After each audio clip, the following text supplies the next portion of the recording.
തൊഴുതു മടങ്ങുമ്പോൾ തോന്നും ഒരു വട്ടം കൂടി തൊഴേണമെന്ന്.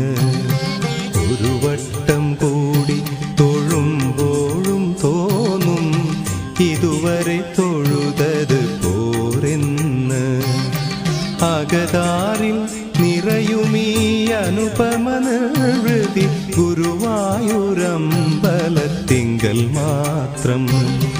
ഒരു നേരം തൊഴുതു മടങ്ങുമ്പോൾ തോന്നും ഒരു വട്ടം കൂടി തൊഴേ